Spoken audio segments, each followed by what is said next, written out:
The wildlife of New York City really doesn't get enough respect.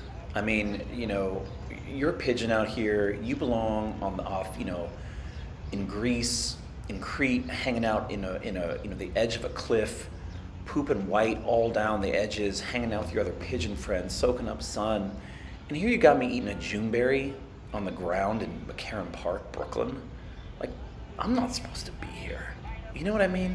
I feel like there's a lot of people who end up in New York City who have a lot of feelings like these pigeons, where they're like, I don't know how I got here, but now you got me out in the dirt and the sweat, just launching balls into trees, running around, and I belong on a beach somewhere. But here I am in New York City, Brooklyn, under a Juneberry tree.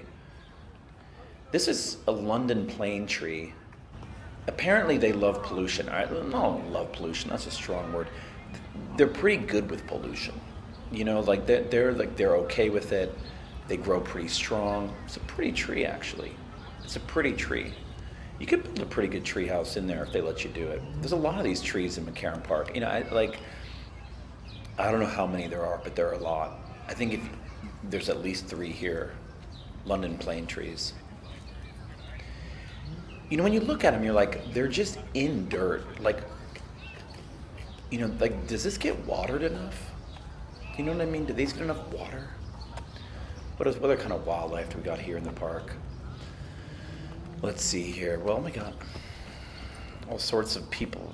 We got city bikers, we got runners, we got squirrels. We got squirrels.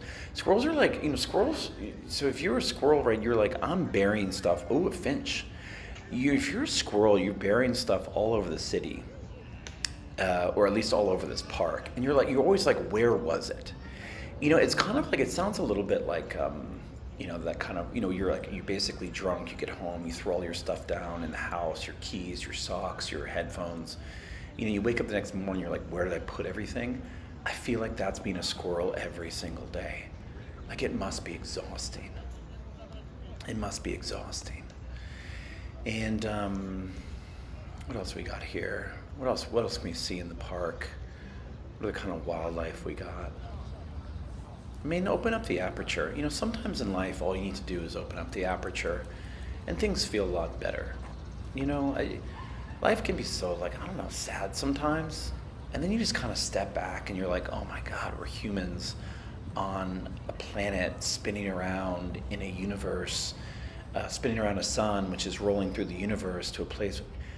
Oh, and here's another, are you mad dogging me? Are you mad dogging me? I mean, is it holding something in its left hand here? To be, is it weird sometimes when you're looking at a squirrel, you kind of can't, look how big that tail is. That's a big tail. That's a big tail. And just hanging out, you're just high wiring it in the park. Sometimes people run without shirts on. Honestly, I don't know how I feel about it. Part of me is kind of like, it's not that hot. You know what I mean? It's not that hot. And if you're running with a backwards hat on, you're like, what good is the hat doing? If you have short hair and anyways, animals are wild. Animals are just wild.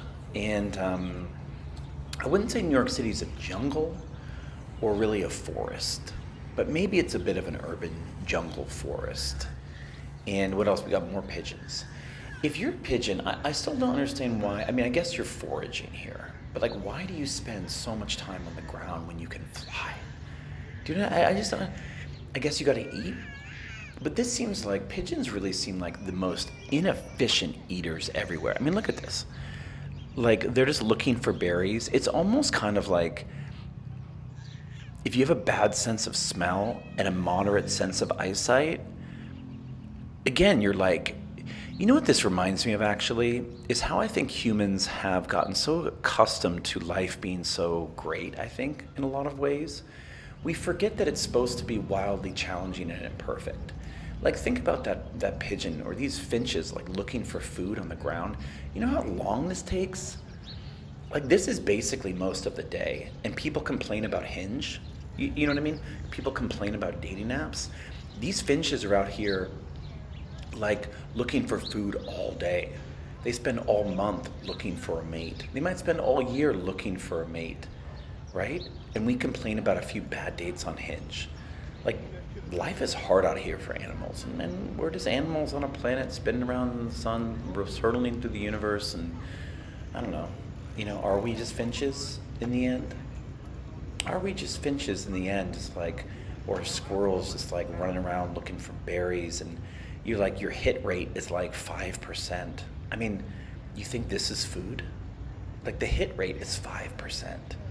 Like, maybe that's just all of life. The hit rate is just 5%, And maybe we just have gotten so accustomed to things being so on demand and so perfect that we can't envision, we can't stand it if we just make a mistake, or we go on a bad date, or we have a terrible year, or whatever it is. Maybe that is just the life we're leading. Do you know what I mean? Maybe that is just the life we're leading.